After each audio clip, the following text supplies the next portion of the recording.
Muy buenos días, estimado profesor Juan Castillo, compañeros y colegas todos.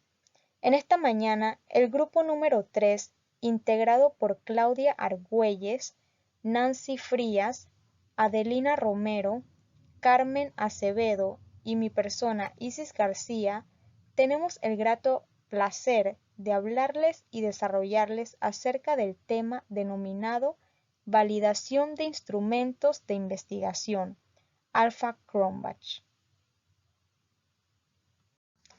Bien, el tema a desarrollar y explicar se encuentra distribuido de la siguiente manera. Partiendo por la validación de instrumentos de investigación como primer punto, en donde conoceremos definiciones, los pasos para validar un instrumento y la importancia. Como segundo punto, tenemos las técnicas e instrumentos de la investigación. Explicaremos las definiciones también, conoceremos la importancia de estos y la clasificación de cada instrumento. Como tercer punto, conoceremos los requisitos que debe cubrir un instrumento. Cómo saber si un instrumento es confiable y válido. Calcularemos la confiabilidad y la validez. Y presentaremos los factores que pueden llegar a afectar la confiabilidad y la validez. Y como último punto, presentaremos el ejemplo del Alpha-Cronbach mediante la encuesta que fue realizada.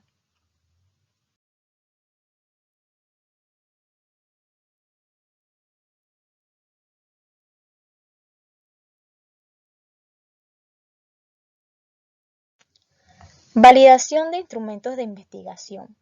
La validación de un instrumento se refiere al proceso de evaluar las preguntas de la encuesta para asegurar qué tan confiable es. Debemos tener en cuenta que debido a que existen múltiples factores difíciles de controlar que pueden influir en la fiabilidad de una pregunta, este proceso no es una tarea rápida o fácil. Pasos para validar un instrumento de investigación. Primero, realizar una prueba del instrumento. Este se encuentra dividido en dos partes. La primera consiste en ofrecer una encuesta a un grupo familiarizado con el tema de investigación para que evalúen si las preguntas lo capturan con éxito. La segunda revisión debe provenir de alguien que sea un experto en la construcción de preguntas, asegurando que tu encuesta no contenga errores comunes como preguntas confusas o ambiguas. Segundo, ejecuta una prueba piloto. Otro de los pasos para validar un instrumento consiste en seleccionar un subconjunto de los participantes de la encuesta y ejecutar una encuesta piloto. El tamaño de la muestra sugerido varía, aunque alrededor de 10% de la población es un número sólido de participantes. Recuerda que cuantos más participantes puedas reunir, mejor, aunque incluso una muestra más pequeña puede ayudar a eliminar preguntas irrelevantes. Tercero, limpia los datos recopilados. Después de realizar el proceso de recolección de datos, debemos exportar los datos en bruto para curarlos. Esto reduce en gran medida el riesgo de error. Una vez que se ingresen, el próximo paso es revertir el código de las preguntas formuladas negativamente.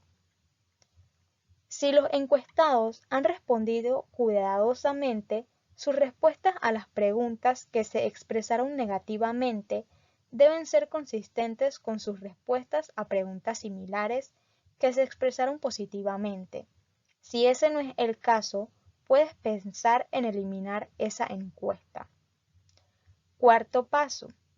Realiza un análisis de componentes.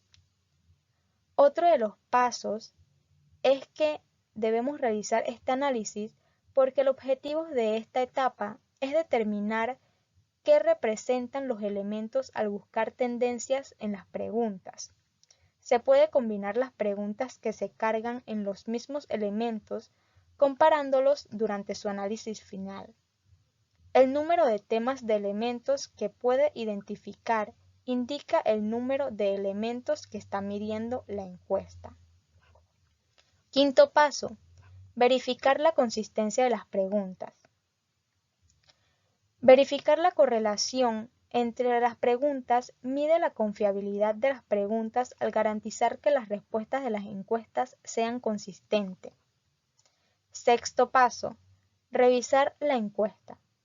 El último de los pasos es que debemos darle una revisión final a la encuesta con base en la información que obtenida el análisis de los datos. Si encontramos una pregunta que no se relaciona con los elementos de la encuesta, debemos eliminarlas. Si es importante, debemos conservarla y analizarla por separado.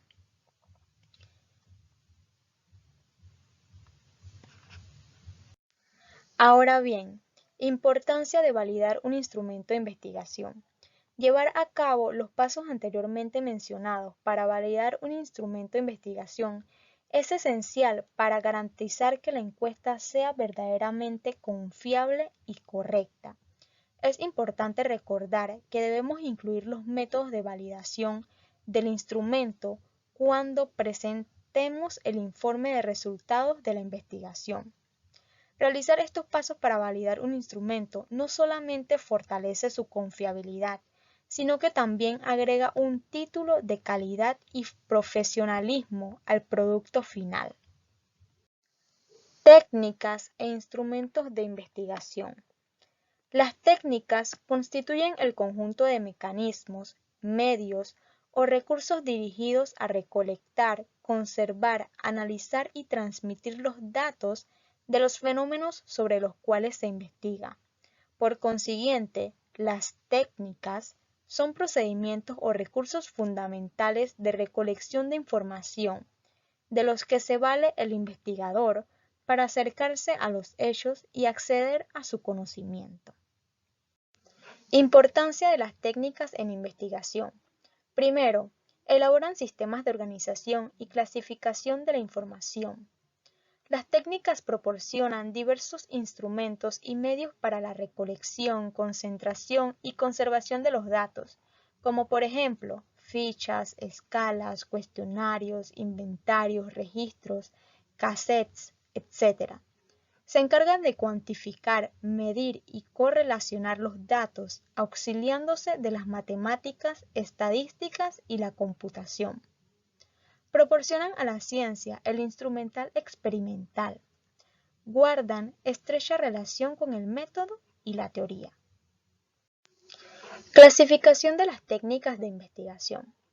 Están clasificados de la siguiente manera: observación, entrevista, encuesta, test y experimento, que serán definidos a continuación.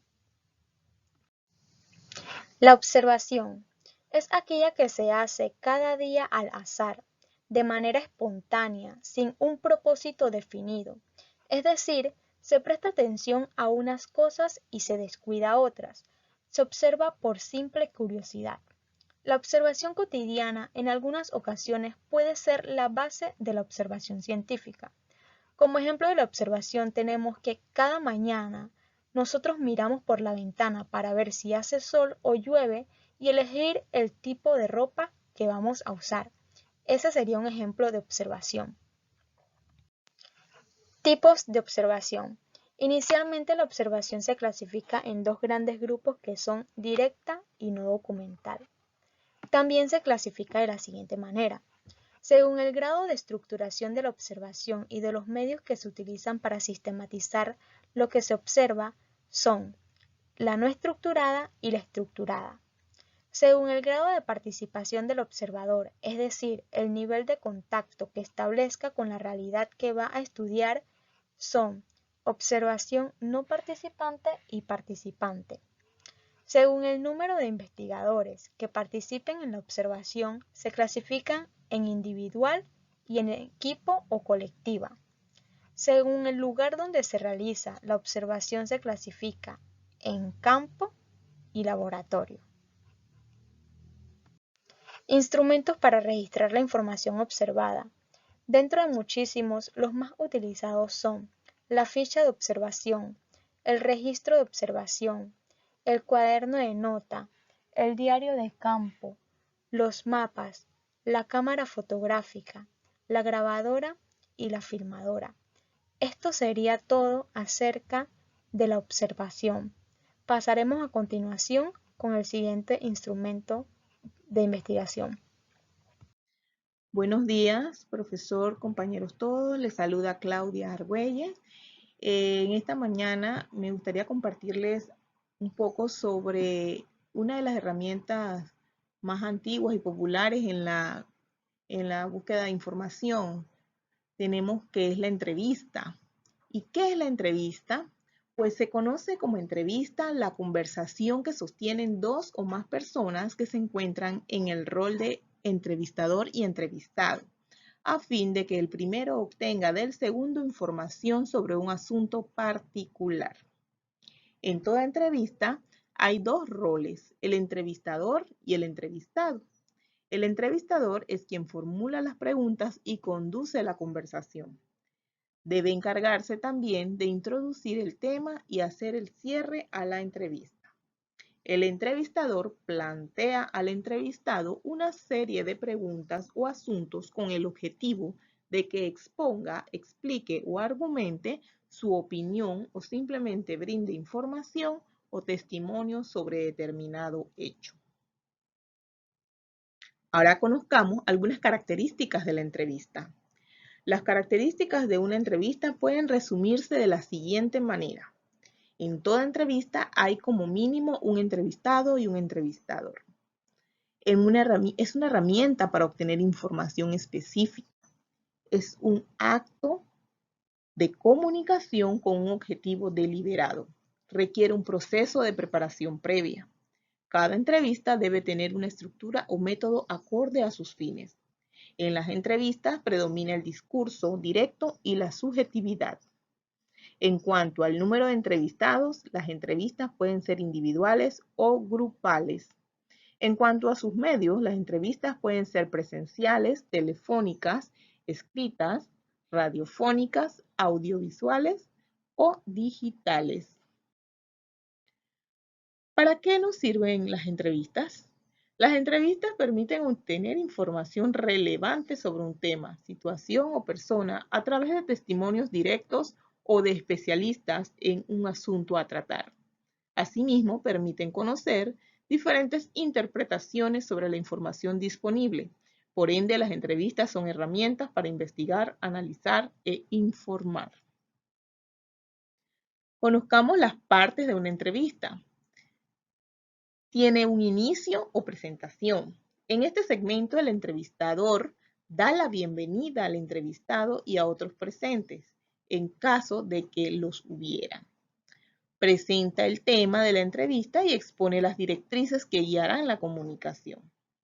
Luego viene la parte del desarrollo del diálogo. Se trata del cuerpo de la entrevista. Comienza la ronda de preguntas y respuestas entre el entrevistador y el entrevistado. El entrevistador debe orientar la conversación hacia los propósitos establecidos. Y por último tenemos el cierre y despedida. El entrevistador se encarga de resumir y ponderar todo lo discutido y de ofrecer unas palabras de cierre antes de dar por terminada la sesión. Le da al entrevistado la oportunidad de despedirse. Existen diferentes tipos de entrevista. Por ejemplo, la entrevista estructurada. La entrevista estructurada es aquella donde el entrevistador organiza y planifica previamente las preguntas que hará, de acuerdo al objetivo de su investigación. Se aplica con el fin de recabar información más o menos objetiva sobre un asunto específico. Luego tenemos la entrevista semiestructurada. Es aquella que combina las preguntas cerradas con preguntas abiertas. Por ende, se trata de una entrevista más libre en el desarrollo de la conversación y los temas. Esto significa que el entrevistador establece un guión inicial al tiempo que admite preguntas cualitativas o permite la formulación de preguntas nuevas a partir de la información suministrada por el entrevistado. Por ejemplo, las entrevistas de trabajo. También tenemos entrevistas no estructuradas o libres. Estas son aquellas que no parten de un guión predefinido, pero que se va estructurando en función de cómo avanza la conversación. Es muy importante que las entrevistas no estructuradas definan previamente y con claridad un tema de interés.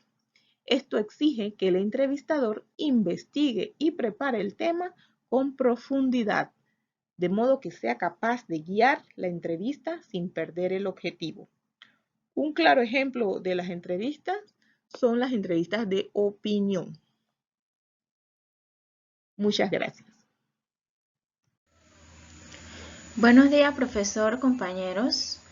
Para continuar, entonces, me corresponde hablarles sobre la encuesta como instrumento de investigación.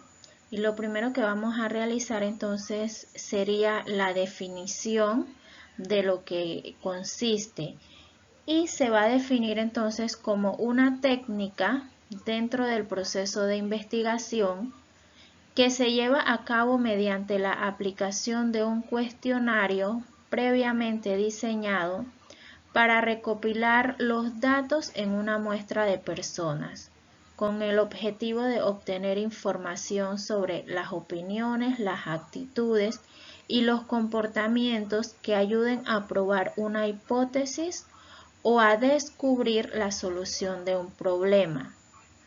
En base a esto, hay que aclarar que la finalidad de la encuesta no es investigar o describir las particularidades de la muestra a cual se le está aplicando el cuestionario, sino más bien describir un perfil estadístico de la población que se está tomando como muestra. Existen diferentes métodos para la aplicación de una encuesta que van desde los más rudimentarios con el uso de papel y bolígrafo hasta los más actuales que utilizan métodos digitales para su aplicación. También la encuesta se puede clasificar de diversas maneras, ya sea por su tamaño, el tipo de muestra a la que va a investigar, el método que se va a utilizar o el contenido. Según el método a utilizar, las cuales pueden ser por vía telefónica, correo, por papel, por vía online o personalmente. Y por el tipo de contenido, ya sea si las preguntas son de tipo abiertas o cerradas según la información que se quiere recolectar. Bien, entonces al momento de diseñar la encuesta que vamos a utilizar dentro de nuestra investigación, es importante tener en cuenta algunos pasos para ese diseño. El primero sería establecer el objetivo de investigación. Este objetivo debe ser bastante claro y específico. En el paso número 2 sería definir la muestra a la cual se le va a aplicar el instrumento. Luego de esto, elegir el tipo de preguntas que vamos a utilizar. Es decir, si vamos a utilizar preguntas abiertas, cerradas, de selección múltiple o si vamos a utilizar combinadas. Después de esto, entonces ya vendría el diseñar las preguntas que obviamente va a ir acorde con la información que queremos saber. Y para esto es importante utilizar conceptos que sean claros y que no confundan a la muestra al momento de que se le esté aplicando el cuestionario. Y por último, dentro de, bueno, no sería lo último, el penúltimo sería establecer el orden de las preguntas y por último entonces sería hacer una prueba previa antes de ir a la muestra o a la población a la cual se le va a aplicar, como para estar conscientes de cuáles podrían ser las posibles fallas y poder solucionarlas antes de la aplicación. Las ventajas de utilizar una encuesta como herramienta de investigación es que permite obtener gran cantidad de información en poco tiempo. Una vez el cuestionario está confeccionado, no requiere de personal especializado para poder aplicarlo. La recolección y el análisis de la información es fácil de procesar con software y otras herramientas que hay actualmente que facilitan pues este proceso. Como se les mencionó anteriormente, existen varias vías para poder realizar la aplicación de una encuesta y entre una de esas están las que se realizan de manera online. Los beneficios de utilizar esta vía es que hay menor costo de producción, es decir, que no se necesita contratar encuestadores para que puedan aplicar esta encuesta. Tampoco en algunas empresas que se dedican a la aplicación, si hay un mayor volumen, el precio también varía. Dentro de los beneficios de utilizarla de esta manera, no existiría esto. Otro de los beneficios es que se pueden utilizar imágenes y gráficas que hacen más atractivo la información a los participantes. Se dan de manera anónima. La persona pues no está obligada, en muchas de las encuestas no están obligadas a poner sus datos personales ni a que otras personas los vean llenando, porque a veces las personas como que no quieren llenar una encuesta porque no quieren que los vean o algo así, entonces uno se libra como de eso. El resultado se da en tiempo real y el análisis de los datos también. Hay mayor rapidez porque varias personas pueden estar completando la encuesta al mismo tiempo. Y obviamente la última parte o el último beneficio que sería que están mayormente actualizadas, se encuentran más personas a las cuales se quiere llegar y está todo pues prácticamente al alcance de las manos. Dentro de algunas de las aplicaciones que encontramos para realizar encuestas de manera gratuita están estos que aparecen aquí, estos iconos: SurveyMonkey, Sorbio, Typeform y Encuesta, y Google Form, que es la que utilizamos nosotros en esta ocasión. Existen infinidades dentro de la web, algunas gratuitas, otras que tienen un costo, pero pues estas son como las más reconocidas que encontramos. Bien, entonces nosotros utilizamos el formato de Google. Cuando buscamos colocamos el nombre en el buscador, escogemos la página e inmediatamente entonces nos sale esta ventana donde vamos a colocar, o donde colocamos en este caso, la opción personal.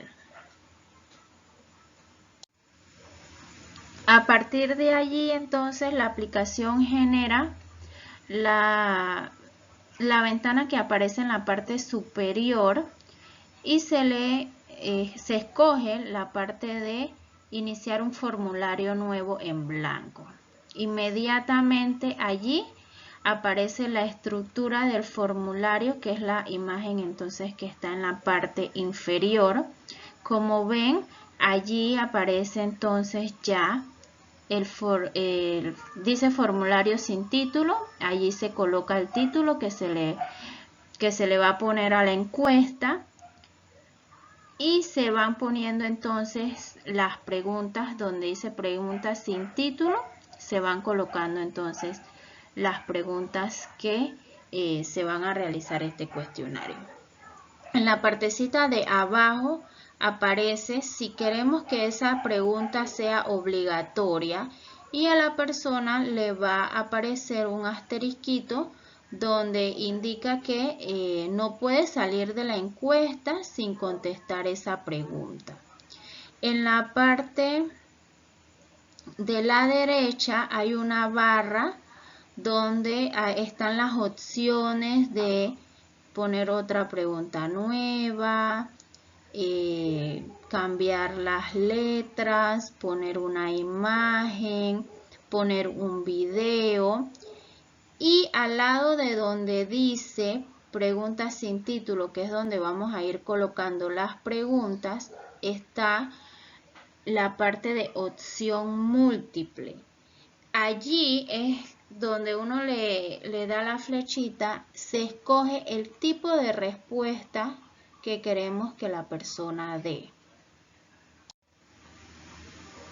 Y como pueden ver, en esta ventana aparecen entonces el tipo de respuesta que yo quiero que aparezca en la pregunta.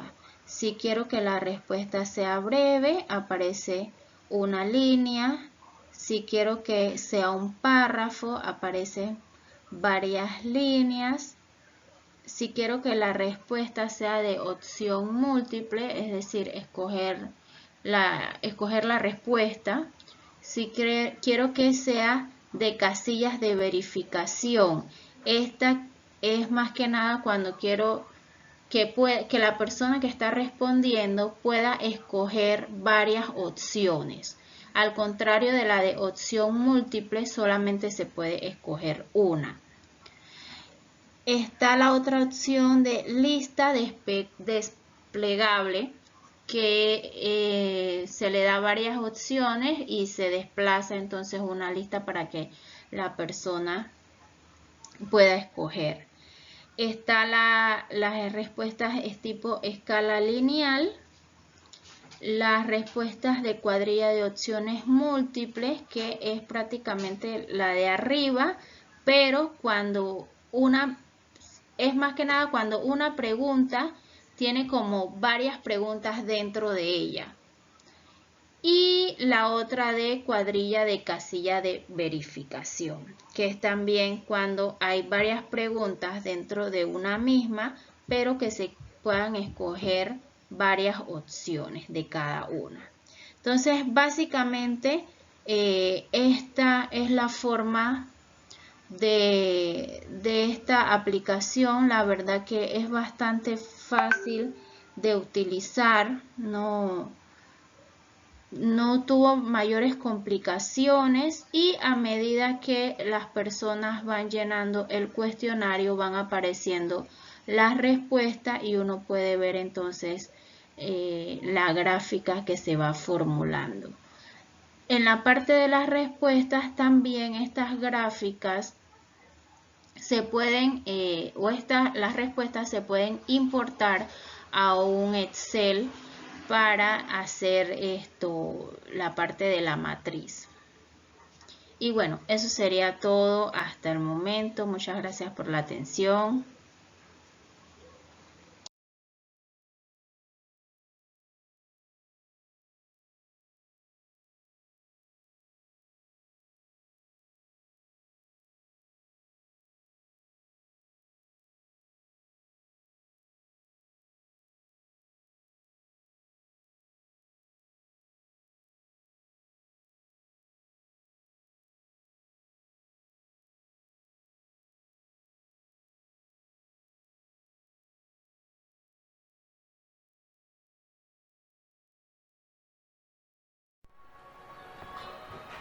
Buenos días, profesor Juan Antonio Castillo. Compañeros de maestría, mi nombre es Adelina Romero. A mí me ha tocado hablarles sobre el experimento. En el método experimental, el punto de partida del investigador es una hipótesis teórica. La primera tarea es traducir la hipótesis a un diseño experimental. Empírico, donde la variable independiente aparezca como un estímulo que se aplica sobre el objeto de estudio. A este estímulo, el objeto puede optar por reaccionar en el modo que se especifica en la hipótesis. Esta reacción, entonces, es medida y así obtenemos el valor de la variable dependiente. El experimento ha de ser repetido al menos una vez para que podamos comprobar al menos dos valores distintos de la variable independiente y saber si tienen algún efecto sobre la variable dependiente. Pero puede que necesitemos mucho más experimentos si nuestra hipótesis incluye más de dos variables, si la relación causal que estamos comprobando, el objeto en el experimento. Cuando se selecciona el objeto u objetos que han de estudiarse en el experimento, la primera tarea es definir la población a la cual queremos generalizar nuestros resultados. Tenemos que preguntarnos a nosotros mismos, ¿cuál es la población donde se supone que nuestra hipótesis será cierta? Una vez respondida esta pregunta, podemos proceder a seleccionar el elemento para esa población, tal vez por muestreo, puesto que es deseable tener tan poca variación como sea posible entre los experimentos repetidos, aparte de la variación deliberada de la variable independiente. Sería práctico usar solo un objeto de pruebas en los experimentos duplicados. Sin embargo, esto solo será factible si el experimento trata sobre cambios no permanentes en el objeto de estudio. En algunos casos, el objeto será deformado o incluso destruido en el curso del experimento. Por ejemplo, cuando vamos a estudiar la fuerza de las estructuras. Del mismo modo, cuando el objeto de estudio es una persona, no podemos replicar totalmente el experimento porque la reacción de la persona como consecuencia se modificará a la vez siguiente. Así, en muchos casos nos vemos obligados a tener un objeto distinto de prueba en cada experimento, siendo cada uno de ellos elegidos preferiblemente por muestreo aleatorio. En los históricamente primeros experimentos solía haber solo dos grupos experimental: aquellos sujetos que reciben el estímulo y el grupo de control, aquellos sujetos que no reciben estímulo. El estímulo. El estímulo es habitualmente una narración corta o una imagen creada por el investigador. Se pide a los sujetos que digan lo que había ocurrido antes que la situación narrada tuviese lugar, o alternativamente, cómo continuaría la situación. Las historias dadas a los sujetos en los dos grupos son en todas idénticas, con la excepción de una diferencia relacionada con el detalle que el investigador quiere estudiar. La reacción. Solo aquellas reacciones del objeto que tienen algo que ver con la hipótesis investigada se registran. Si la reacción es acción de algún tipo, normalmente usaremos métodos que se documentan bajo el encabezado observación sistemática. Si se quieren las reacciones verbales de los sujetos, se dan los métodos bajo investigación interrogativa. Estas dos pueden también combinarse. Al sujeto puede pedírsele que piense en alto mientras que está realizando la tarea. El peligro de estos, sin embargo, que es el rendimiento del sujeto que cambia. Bien, ya conocidos los instrumentos de investigación con cada una de sus características que estos conllevan, es muy importante saber que estos deben cubrir y cumplir algunos requisitos que son confiabilidad, validez y objetividad, que serán definidos a continuación. La confiabilidad. Bien, esta se refiere al grado en que su aplicación repetida al mismo individuo u objeto produce resultados iguales. Por ejemplo, si se midiera en este momento la temperatura ambiental usando un termómetro y este indicara que hay 22 grados Celsius y un minuto más tarde se consultara otra vez y se señalara 5 grados Celsius, 3 minutos después se observara nuevamente y este indicara 40 grados Celsius. Dicho termómetro no sería confiable para nosotros. ¿Por qué? Porque su aplicación repetida produce resultados distintos. En la filmina, a mano derecha se puede observar una tabla en donde nos muestra qué tan confiable es un instrumento. Si va de 0,53 a menos, la confiabilidad es nula. De 0,54 a 0,59, la confiabilidad todavía se mantiene en un rango bajo. De 0,60 a 0,65 es confiable. De 0,66 a 0,71 es muy confiable. De 0,72 a 0,99 el instrumento presenta excelente confiabilidad. Y ya si llega a la escala en 1, la confiabilidad es perfecta. Esto lo vamos a ver más tarde en el Alpha Cronbach con la encuesta realizada. La validez. En términos generales, se refiere al grado en que un instrumento mide realmente la variable que pretende medir.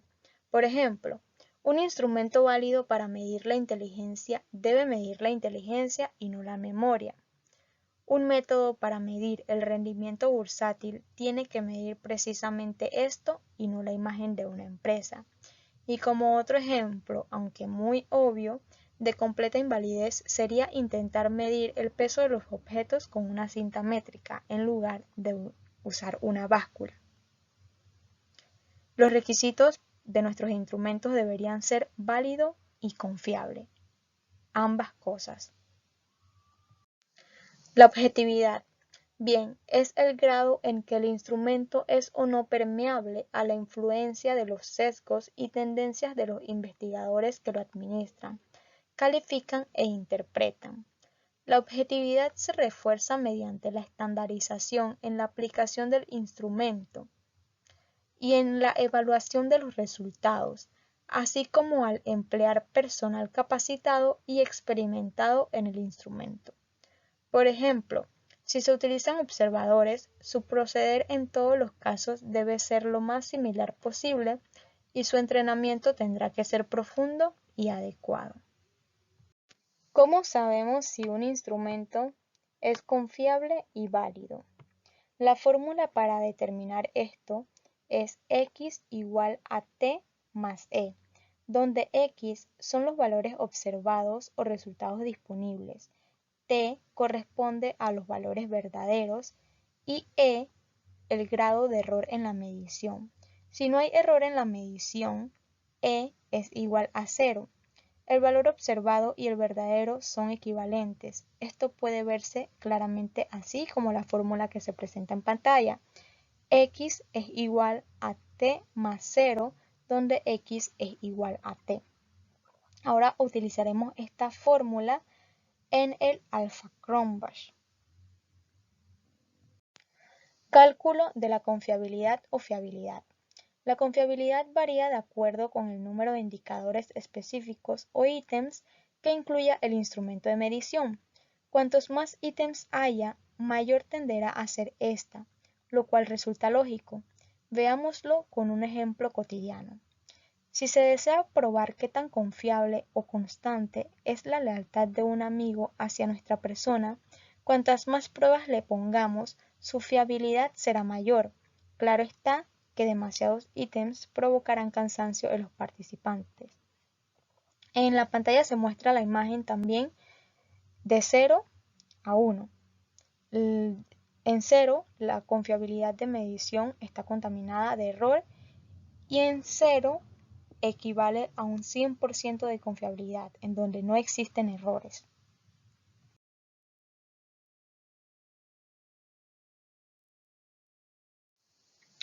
Factores que afectan la confiabilidad y la validez.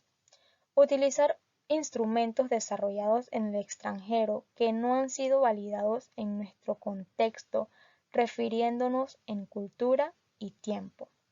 Segundo, usar instrumentos inadecuados para las personas a quienes se les aplica.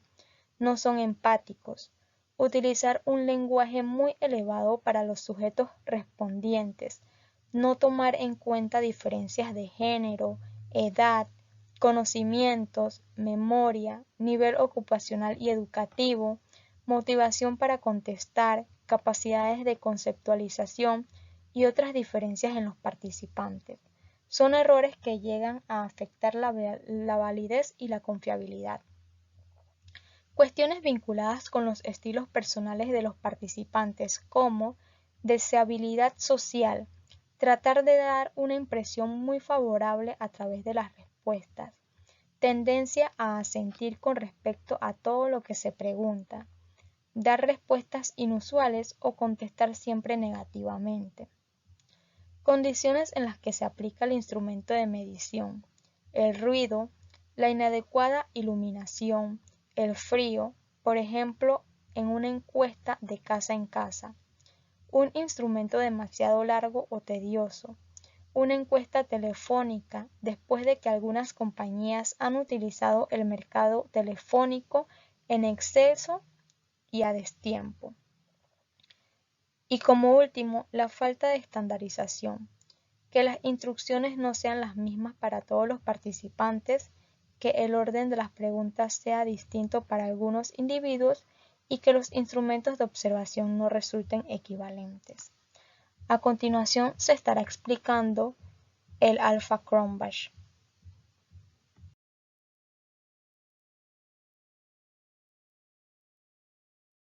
Muy buenos días, profesor, compañeros todos. Mi nombre es Claudia Argüelles y les voy a hablar sobre el alfa de Cronbach.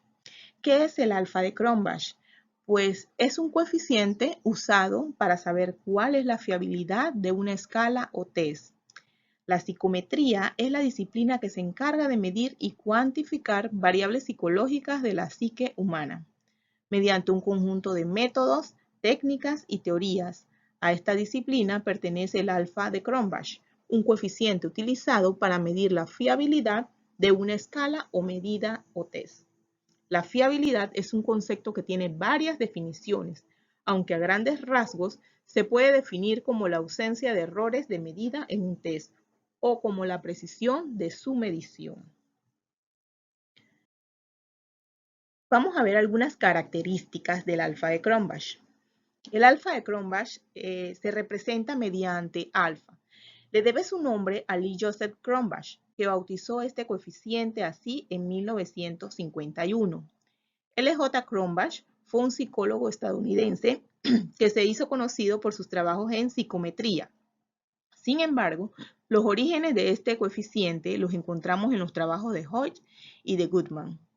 Este coeficiente consiste en la medida de las correlaciones entre las variables que forman parte de la escala y puede calcularse de dos maneras: a partir de las varianzas alfa de Cronbach, que fue la utilizada por nosotros, o de las correlaciones de los ítems alfa de Cronbach estandarizado.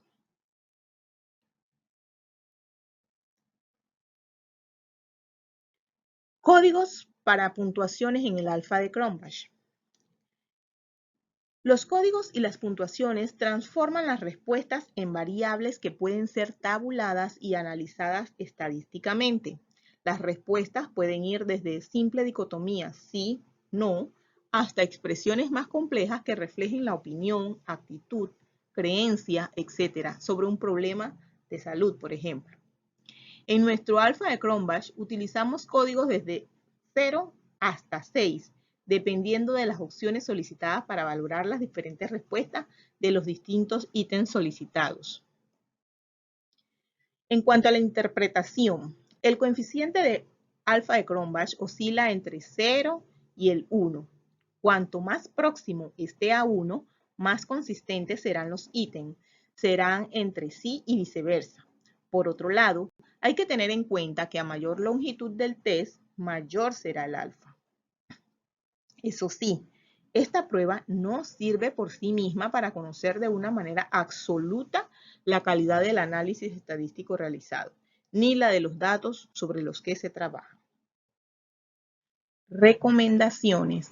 Para interpretar el coeficiente del alfa Cronbach tenemos un coeficiente alfa mayor a 0.9 es excelente.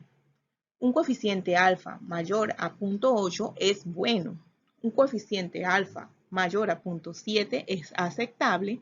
Un coeficiente alfa mayor a 0.6 es cuestionable. Un coeficiente alfa mayor a 0.5 es pobre. Un coeficiente alfa menor de 0.5 es inaceptable. Por último, tenemos entonces el alfa de Cronbach aplicado a nuestra encuesta, actores de la Facultad de Ciencias de la Educación del Centro Regional Universitario de Los Santos. En primer lugar, tenemos los sujetos en la columna izquierda en color celeste.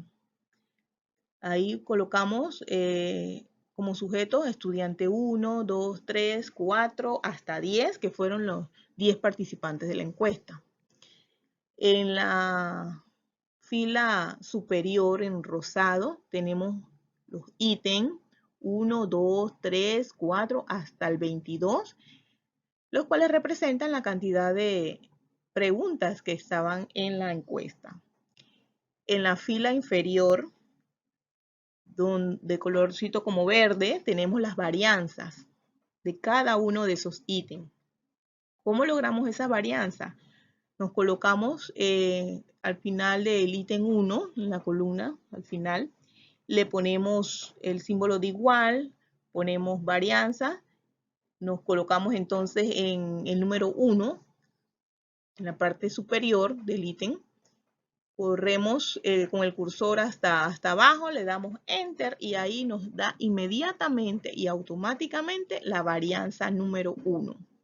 Luego, para obtener el resto de las varianzas, nos colocamos en el 0.21, que es la varianza del ítem 1, y corremos el cursor hacia la derecha hasta ítem 22. Ahí lo soltamos, le damos Enter y nos salen todos y cada uno de las varianzas de cada uno de los ítems.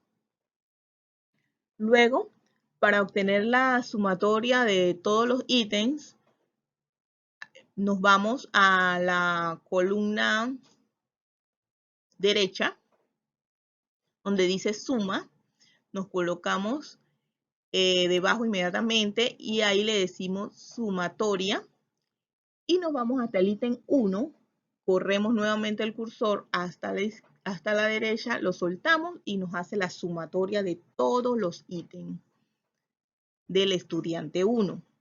Luego, para hacer la sumatoria total de todos los ítems, nos colocamos al final de la columna de suma y le ponemos sumatoria, el símbolo de sumatoria. Nos paramos en la parte superior donde dice 20, que es el primer estudiante, y lo corremos hasta el final de la columna y nos da la sumatoria total de los ítems. Luego pasamos a ver los componentes del alfa de Cronbach. Tenemos alfa, que es nuestra gran incógnita, la que tenemos que resolver. Luego tenemos K, que es el número de ítems, el número de preguntas de la encuesta. Luego tenemos la VI, que es la varianza de cada ítem. Luego tenemos la VT, que es la varianza total.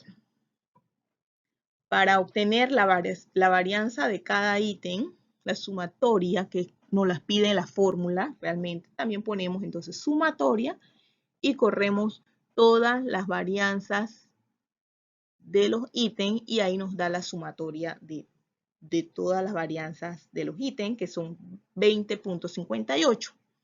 Y la varianza total que nos daba 57.84. Esos valores los reemplazamos en la fórmula.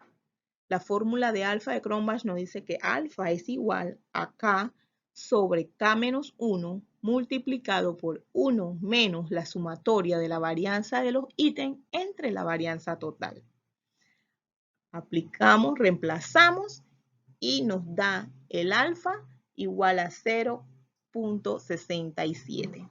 Redondeando para efecto de saber exactamente cuál es nuestro coeficiente, nos dice que el alfa de Cronbach es igual a 0.7. Recordando lo que nos decía la sugerencia para saber cuáles son los resultados, entonces decimos que nuestro alfa de Cronbach es aceptable. Muchas gracias.